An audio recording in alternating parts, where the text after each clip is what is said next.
Hello to everyone from beautiful Indonesia. And today I with my wife's family go into the mountains in the Dieng area.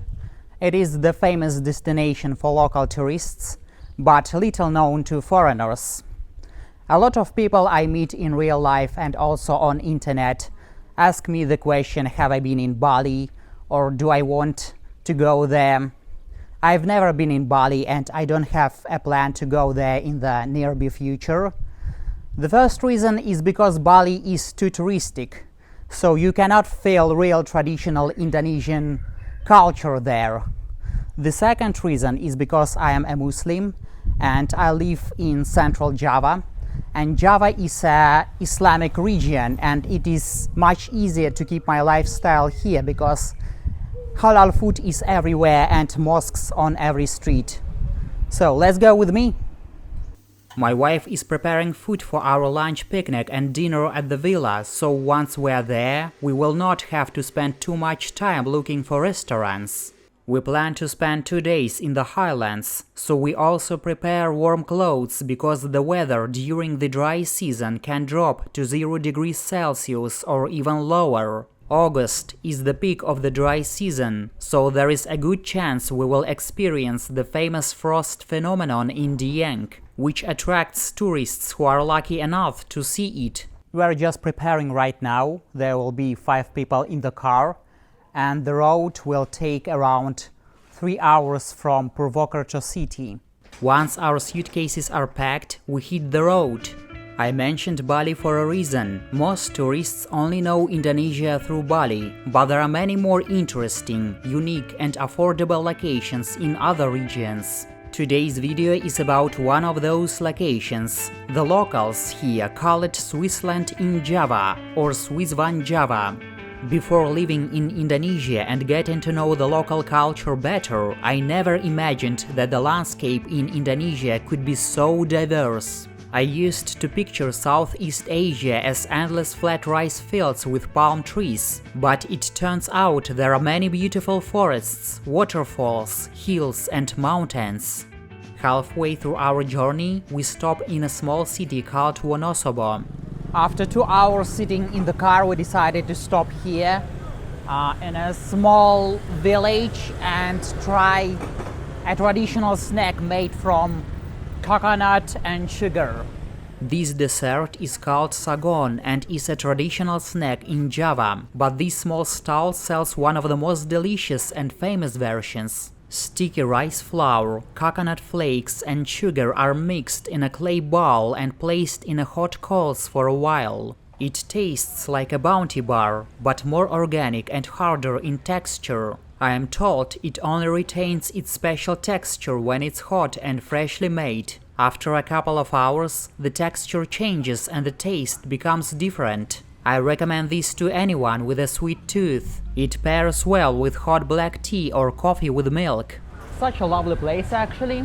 It is quite cozy and I can see cute trottoirs here and behind me buildings that reminds me Japanese aesthetic.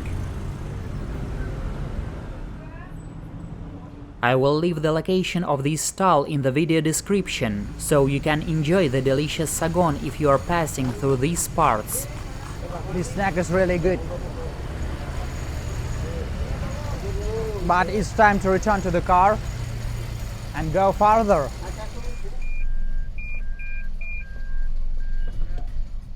As we drive along, we see the landscape changing and the road taking more and more sharp turns. Eventually, we spot mountains on the horizon. The closer we get, the more majestic and high they seem. It's a pleasure to watch them even from the car window. I should also mention that my brother-in-law is a skilled, but crazy driver. He can easily overtake others on sharp turns at high speed, and he does it very professionally with a calm expression. The first time I ride in the same car with him, my heart almost drops.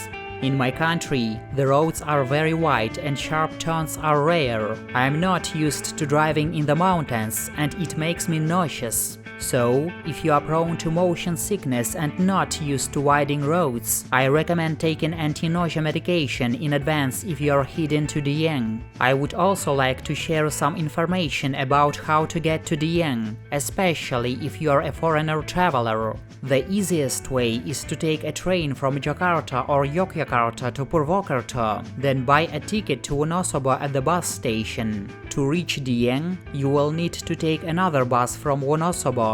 You can also get to Dieng by renting a motorbike in Wonosobo, like the locals do. However, driving there is very dangerous, especially if you are used to driving on European or American roads. I have even heard that many locals have had accidents on the way to Dieng, so it's better to book a tour package to Dieng. After going viral on social media and TikTok, Dieng has become a popular destination, especially among Indonesian tourists. So many travel agents now offer tour packages. If you book a trip with a travel agent, they will pick you up from the Dieng bus station, and you can explore Dieng with their jeep. I will provide some trusted travel agents in the description box if you would like to go on a tour. So, we reach the Dieng Plateau. It is called a plateau because it is located on high land in a volcanic landscape. The name Dieng itself means the mountain where the gods and goddesses live. With a few hours left before we can check into the villa, we decide to visit a local tea plantation first. There are several tea plantations in the area, but we choose to go to Tambi Plantation, one of the popular tourist spots in Dieng. As soon as we get out of the car, the incredibly fresh air hits us, which is very different from the air in other provinces of Indonesia. It's much easier and more pleasant to breathe here. Your lungs seem to relax and take in an extra dose of oxygen. Even from the parking area, we can see the mountain peaks and admire the tea fields. We arrived at the place, but our check-in to the villa at 2 o'clock, and now only 12, so we have 2 hours to chill and to do something. We decided to walk a little bit because there is a park. As soon as we enter the plantation, the view becomes even more breathtaking, and we're immersed in an almost fantasy-like atmosphere. This location is a favorite spot for taking photos, and of course, we're not exception. We're taking a lot of pictures too. I'm holding a young tea leaf in my hand, and it is considered as the best ingredient for making high-quality tea. I will just eat it for the luck. These tea plantations were established back in 1885 by the Dutch company N.V. John Pitt, which had an office in Jakarta. After Indonesia gains independence, the plantations are taken over by the country, and in 1954 they are sold to a local Indonesian company. The company, called Tambi Tea, produces tea and even exports it to other countries like Japan. Of course, they have the tea shop here, and my favorite drink is black tea with milk. Many people think that it is British tradition, but actually this tradition appeared in Russia first. So Russian people, especially in the Ural region, drink black tea with milk a lot every day. We can drink, for example, 5 times per day. Inside, the store is quite modern and cozy, reminiscent of the style of Starbucks and other similar coffee shops. Naturally, they sell a wide variety of tea: black, green, white, red, whatever your heart desires. I am a big fan of tea and much prefer it over coffee. In fact, I am completely indifferent to coffee. This is because tea was introduced to my country much earlier than it was to Europe. Since Russia borders China, land transport was much faster than sea routes. Tea becomes a popular drink in Russia in the 17th century, especially among ordinary workers and peasants, as it provides energy and refreshment. It smells really good, and it is made from big leaves, not from small leaves. Really good. Russians particularly love pure black tea with regular cow's milk. Unlike in China and Japan, where tea drinking is a special or sacred ritual, in Russia we typically drink it with desserts after meals.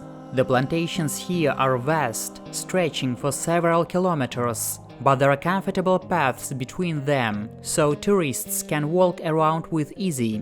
Many people also come here to ride bicycles or go running.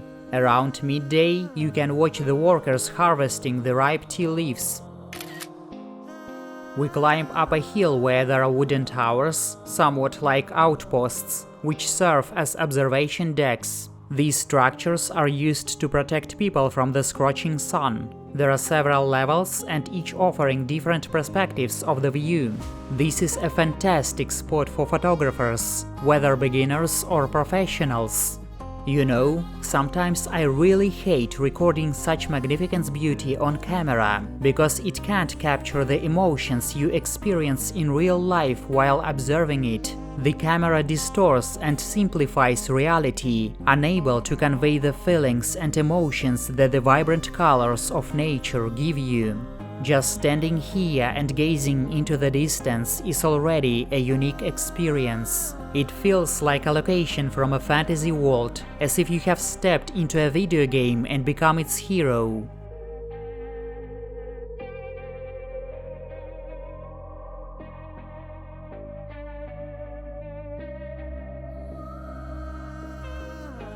If you watched Avatar series from Nickelodeon, you might remember that the main characters traveled in the world that looked like Asia, and they visited many locations that was close to Japanese culture, to Indonesian culture, Chinese culture.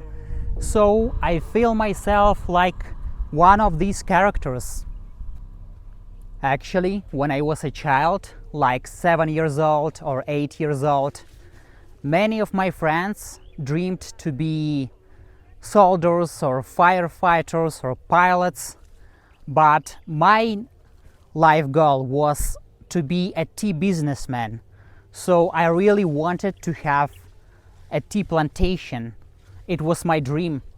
By the way, I didn't expect tea leaves to be so smooth in touch. I had only seen them in pictures before. We return to the start of the trail where the cafe is located and decide to have lunch there. We brought food from home and also ordered some red tea. In my homeland, red tea usually refers to a drink made from hibiscus, but around the world, red tea is actually a type of black tea. The main stages of making red tea include withering, rolling, fermentation, and drying. The fermentation process is the most important stage in its production, as it determines the final quality of the red tea. During fermentation, biochemical reactions occur, producing substances with many health benefits. It tastes like a very lightly brewed black tea with a slight sourness. It's quite refreshing and invigorates the body. What do you think about this place? What is your emotion? My emotion, Yes. just as usual, like nothing special, but it's just like when we see the scenery, it makes us calm, and we get really fresh air here. And even though I get sweat a little bit, but not that hot in this place, and it's very like refreshing. Okay. No, for me it's so beautiful. Maybe because she's Indonesian and she get used to such beautiful nature, but for me it's really something unbelievable. After a hearty meal, we get in the car and head toward the villa to check in, as it's time. We drive higher and higher into the hills where our villa is located, and the road becomes more dangerous, starting to resemble a roller coaster. We make a short stop at the location where we plan to watch the sunrise the next day. There are several sunrise viewpoint locations, and each ticket costs 15,000 IDR per person. The weather is clear, so I decide to record the view from above with an extra zoom on my iPhone.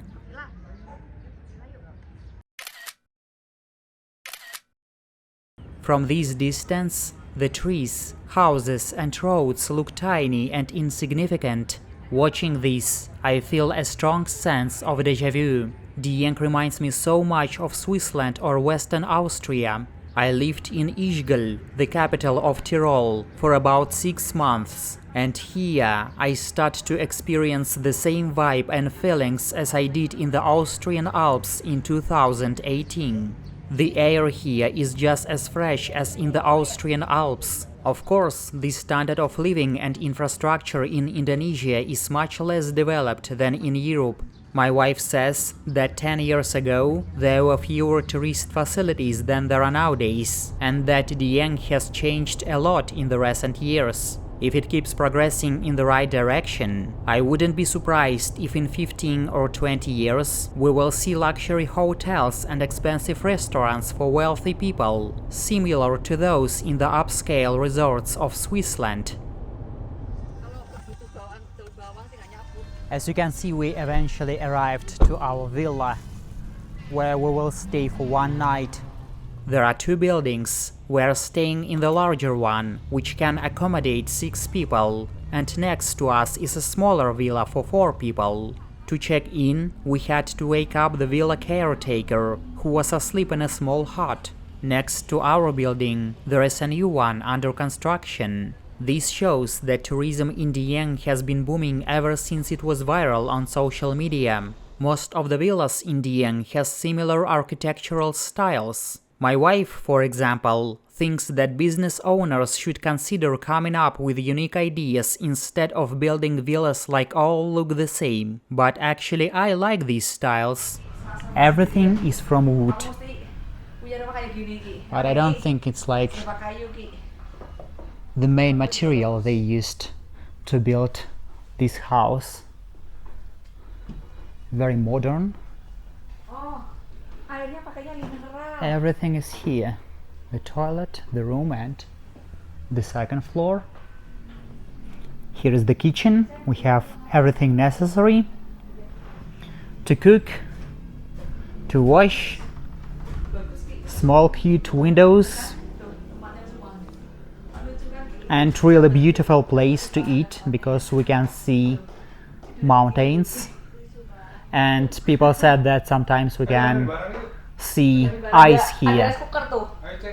Everything is included.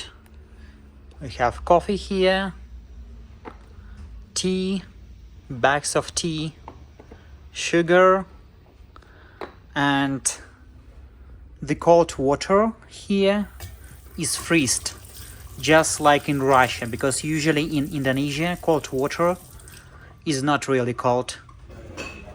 My socks are not dirty, it means the floor is pretty clean, but the only minus is that they don't have the fridge, because if people will stay here for many days, they need the fridge. I think the managers of this place really need to add this option. Let's see what is on the second floor. Wow, it's so funny. Just 2 rooms. They are separated, but in front of the rooms there are no walls. People can just chill here like this. Oh, really good. The guy who is working here and manage this place, I noticed he wear a jacket. But I'm Russian, so for me it's not really cold. But for local people, I think it's quite cold. I think I will just sit here for 20 minutes, drinking coffee, enjoying the view, you know, some kind of meditation. In general, the villa is very cozy and modern. There is internet, and for relaxing at the villa, there is even Netflix, although I don't watch it and wouldn't recommend it, especially in such an amazing place with fresh air and stunning nature. We moved all our things from the car into the house, rested for about an hour since we were tired after the long journey and walking through the tea plantations. And later, we headed out to explore the local attractions. After all, we're here for an active holiday, not to lunch on the couch. We also stopped nearly the Another famous destination. Here is the ancient Hindu temple. There are many ancient Hindu temples in the Dieng area, built between the 8th and 9th centuries. According to the Thomas Stamford Raffles book History of Java, Dieng was once a place where hundreds of ancient temples were found submerged in water. Raffles, who was the governor of the Dutch East Indies from 1811 to 1816, visited Dieng in 1815. In his report, he mentions about 400 temples and archaeological sites in the area. One of these temples is the Satyaki temple. I think some bricks are original, ancient, and some bricks were replaced because they couldn't find all of them. And also the road seems ancient. That's why it is prohibited to go inside. As I read online, when it was discovered, the main building was incomplete. The only remaining part is the foundation, but ruins of the building are still visible. The Central Java Cultural Heritage Conservation Center has since conducted several stages of restoration. Today, Satyaki Temple is fully restored and stands strong, showcasing its architectural beauty. The location of sacred buildings in Dieng during the ancient Javanese era was linked to the worship of a god believed to reside in the mountain and as a place to riches to perform their rituals. The placement of these sacred buildings considered not only the fertile location, but also the deity being worshipped. Based on environmental conditions, the sacred buildings in Dieng are predominantly dedicated to Shiva worship. Archaeological finds in Dieng mostly pertain to Shivanism, including numerous phallic symbols, yonis, statues, and inscriptions that indicate Shiva was the main deity. The inscriptions found in Dieng include praises and tributes to Shiva, commonly seen at the start of each inscription. This confirms that Shiva was principal deity worshipped in Dieng. For me, this temple is fascinating from a cultural perspective. It stands majestically in a vast field, surrounded by mist-covered mountains, with the sky enhancing its grace. Yet, many visitors come here as tourists without delving deeply into the history and sacred meaning of the temple. This illustrates that temples alone are not conveyors of meaning and morality. Interestingly, Indonesia gains its true independence only after many Indonesians convert to Islam. Previously, the population was predominantly Hindu and later Buddhist. Today, Dieng is completely surrounded by mosques, and at prayer times, the call to prayer resonates from all directions, echoing throughout the mountains. Since it is approaching sunset, we decide to head to Bukit Skoter, a famous sunset spot in Dieng. However, the road there is steep, so we decide to turn back because my brother-in-law's car, with a less than 1500cc engine, might struggle on the steep incline. The roads in Dieng are small and steep, so many locals have cars with large engine capacities, like jeeps. Dieng stores natural wealth in the form of geothermal energy, which is used for power generation. The exploration of Dieng's geothermal resources began during the Dutch era in 1918. By 1964, Dieng was recognized as a geothermal resource with significant potential in Indonesia. Geothermal wells are drilled to depths between 1,500 and 2,000 meters. Dieng is a highland area with volcanic activity beneath its surface. This area is actually a caldera with the mountains around it as the edges. This also makes Dieng soil so fertile and rich in mineral elements. While driving, we see several enterprises that extract energy from steam.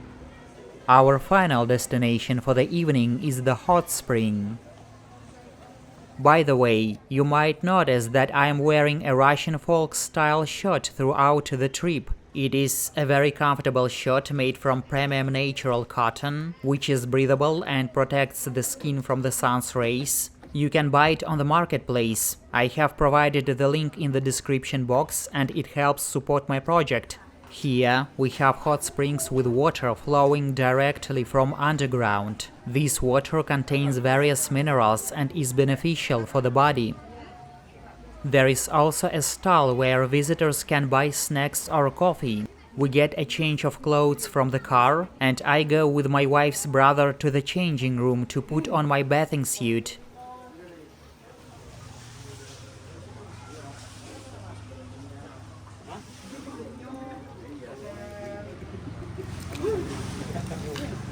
Wow. It's really hot. I know that in Indonesia, the Shafi's madhab permits men to wear shorts, but being from the northern regions where the Hanafi madhab is more conservative, I am accustomed to covering my body from the waist to the knees, so I always wear longer shorts. However, in Indonesia, I follow the Shafi madhab for prayers. The water in the pool is very warm and pleasant, making it relaxing. It seems to me that this is quite a popular spot among locals who come in groups and spend a lot of time here, chatting with friends. How's it? Good?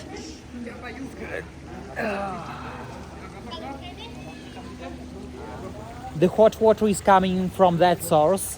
It is really very hot. That's why a lot of people prefer to sit on that side of the bath because it is more warm. Very hot. The fog and steam from the hot water create a mystical atmosphere, making everything around seem magical and dreamlike, like scenes from ancient tales about forest spirits. When you swim here, you don't see people. You see only shadows or symbols and a lot of fog. It is really good to your brain to spend sometimes in such places because you can think a lot of philosophical thoughts come to your brain. Because when I was a child, I really loved mythology. I read a lot ancient tales about heroes, about spirits, and all those stories didn't appear just for nothing. They have some meanings and it is very important to know them. I'm aware that my experience might be different from yours, but the steam likely affects one's perception and understanding of the surroundings. We spent over an hour in the pool, during which my brother-in-law socializes with various strangers because he is quite the social butterfly, while I sit quietly, observing or swimming slowly away from the crowd. After the stones, there is the women's side. Maybe I will find my wife. Is that her?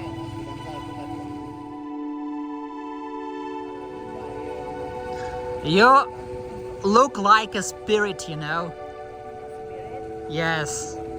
From my view.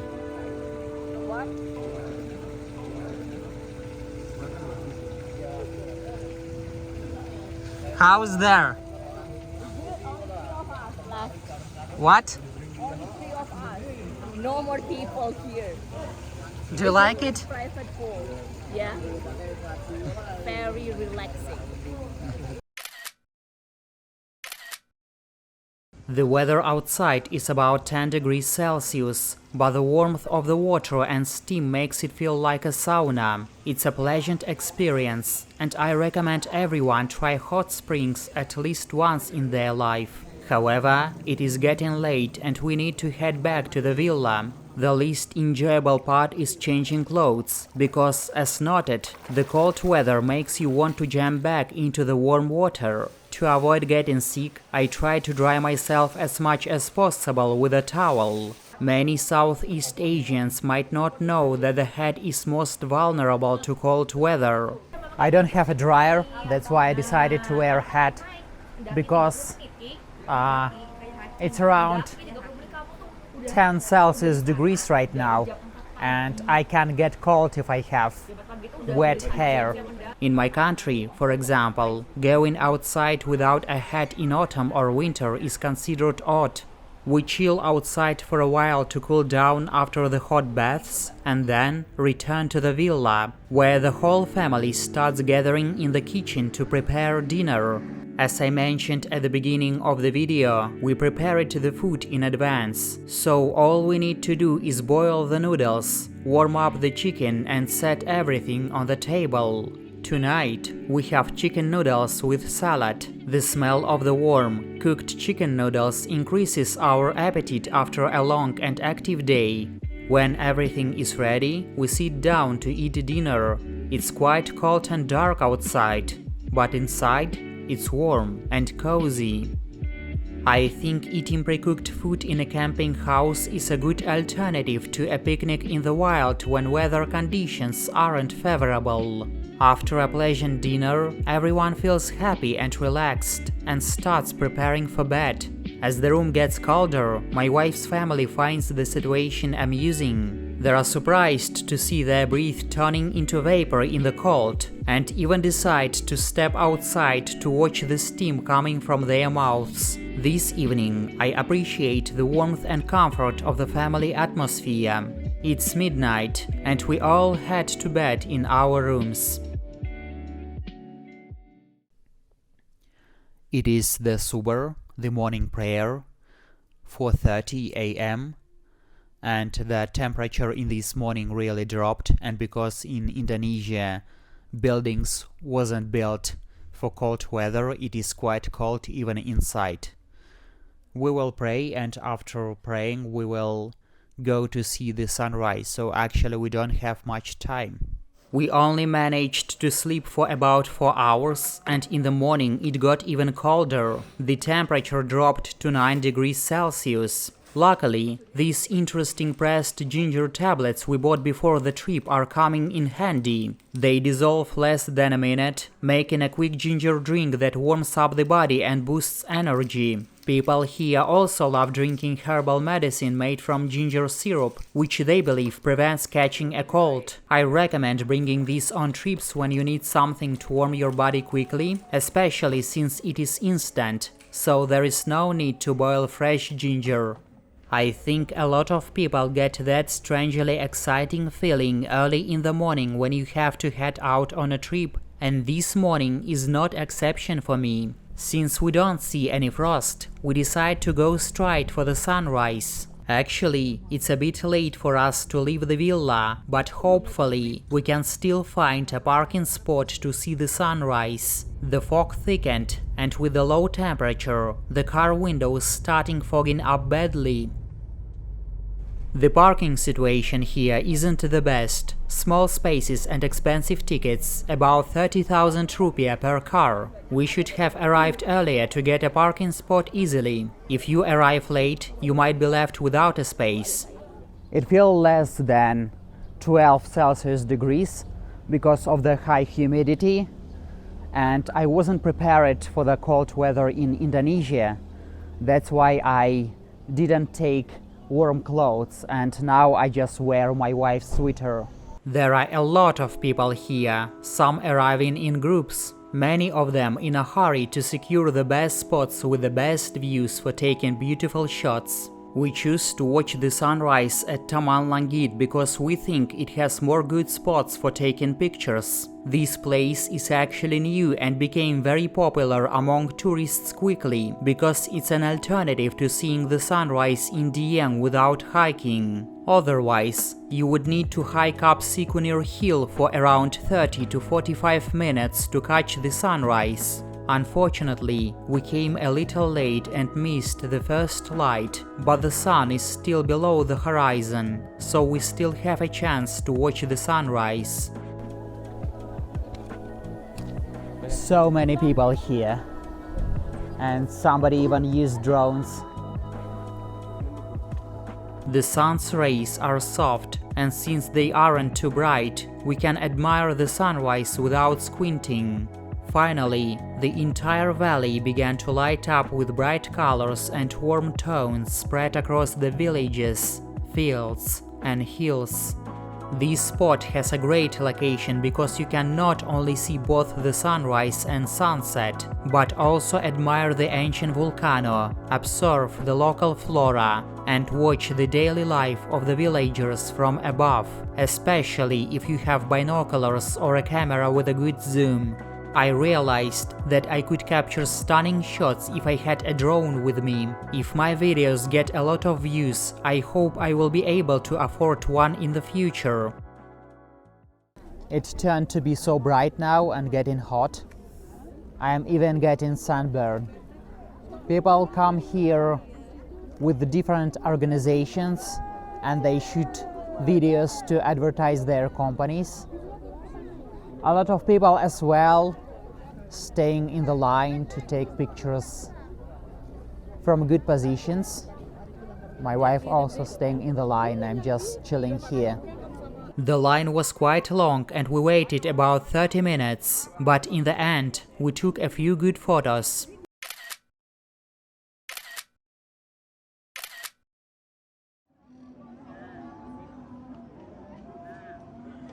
It started to get hot. Turns out the cold temperature in Dieng don't last long. The temperature only stays low until the sun rises. Then it climbs back up to over 15 degrees Celsius. We head back to the villa so we wouldn't overheat in our warm clothes. Plus we need to check out before 11 o'clock.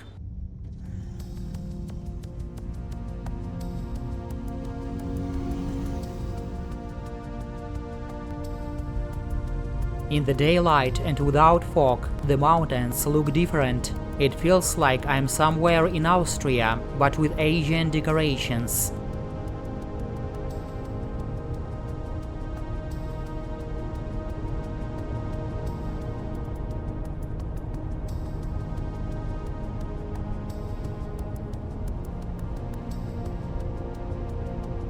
At the hotel, breakfast is already waiting for us. Fried rice with chicken and vegetables. Here in Indonesia, people eat rice even for breakfast. After taking a nap and a shower, we pack our suitcases.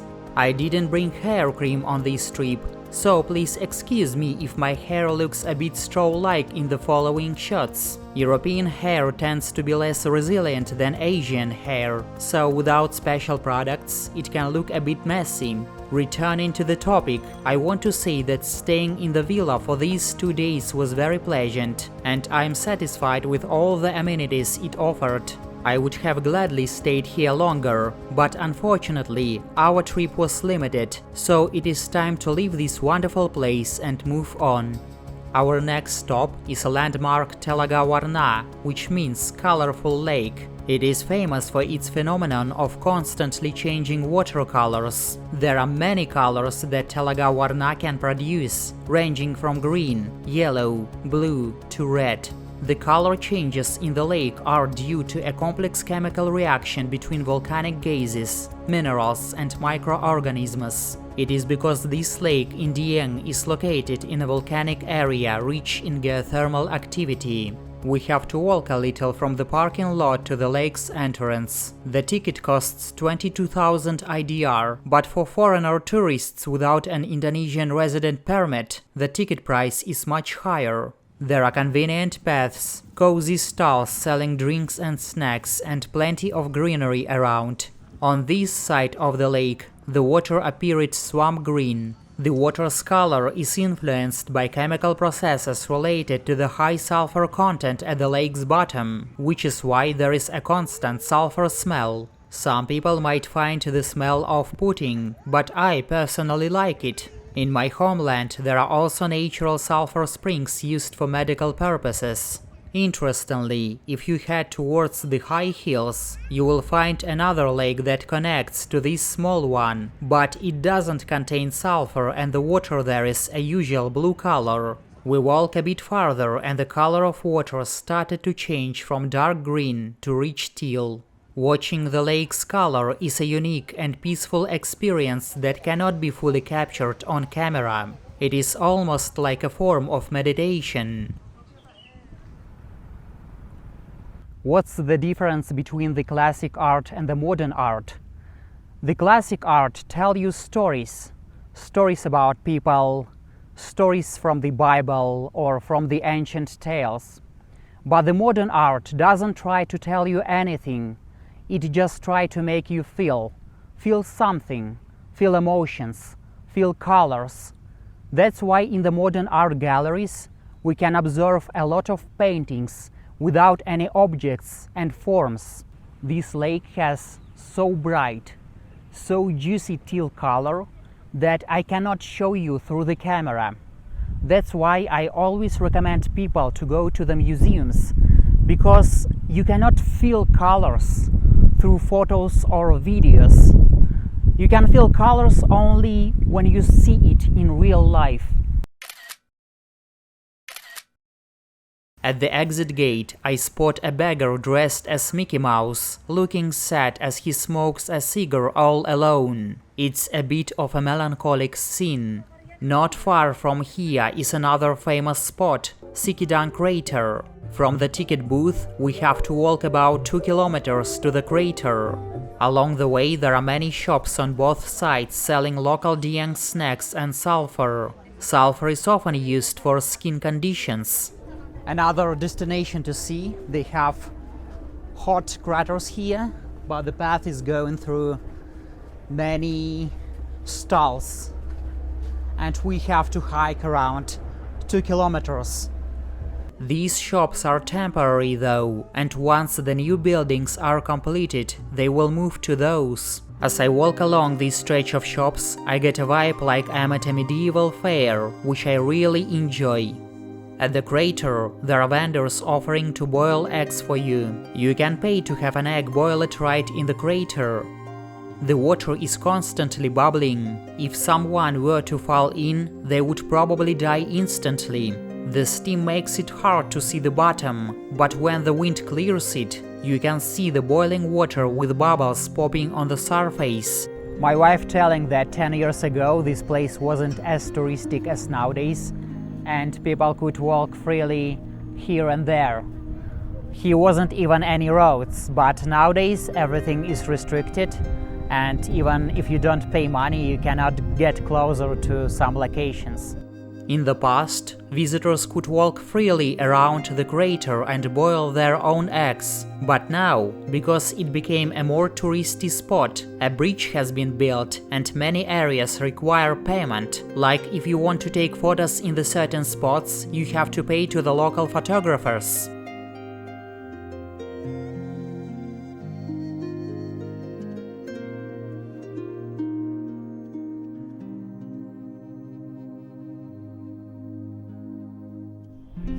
Oh, it's so hot here. It's like in the sauna, you know.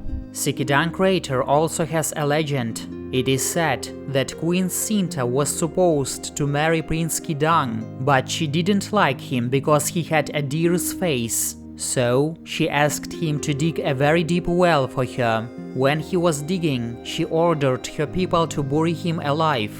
The prince got angry, and as a result of his rage, the water in the well started boiling, and that's how Sikidang crater was formed. Sikidang crater is our last stop in the Dieng area. It's been a short, but really eventful trip. When I get the chance, I will definitely come back to explore the wildlife and hike in the local forests. Now, we are leaving Dieng, and honestly, I don't want to say goodbye. I will never forget the beauty of these mountains. Along the road out of Dieng, you can see rows of parked jeeps, and also farms where locals grow crops on the hills. You will also find lots of charicha fruit and charicha shops, known in English as mountain papaya. This fruit only grows in high, moist areas between 1,500 and 3,000 meters above sea level, and Dieng is one of the few places, along with Bedugul in Bali, where it can grow. There is one more place we want to visit, a restaurant in Wonosobo that serves the famous noodles called Mie Onglok. This restaurant is packed with people and it's quite difficult for us to find a free seat. The place resembles a typical Asian cafe from Hong Kong movies of the 80s. There are a lot of stickers on the walls and doors. The waiters are running between the narrow aisles, serving customers in a hurry, and there is a very positive atmosphere in the air. These noodles are named after the kitchen utensil called onglok. Onglok is a small basket made of woven bamboo in which the noodles are boiled. Mee onglok is a local noodle dish from the Wonosobo area. There are many places here that serve this dish, but we choose a popular spot we found on Google. What's unique about these noodles is its thick sauce made from starch, mixed with dried shrimp and spices, and it is normally served with chicken or beef barbecue skewers. The broth is very thick and has a jelly-like consistency. The dish has a unique flavor with bold spices. It is best to eat this once in a while to really enjoy the taste. I also order iced charicha drink, made from fruit brought in from Dieng. There are many mountain papaya fruits here because it is not too far from Dieng. By the way, in my language, this fruit is called melon tree for some reason. The drink is very sweet, with a texture similar to something between papaya and melon. Kids would definitely love this. Well, it's time to go home. Full and happy, we're heading back to Purwokerto. I hope you find my travel vlog inspiring and informative. If you do, please support the channel by liking and leaving a comment with your thoughts. That's it for now. See you on our next adventure.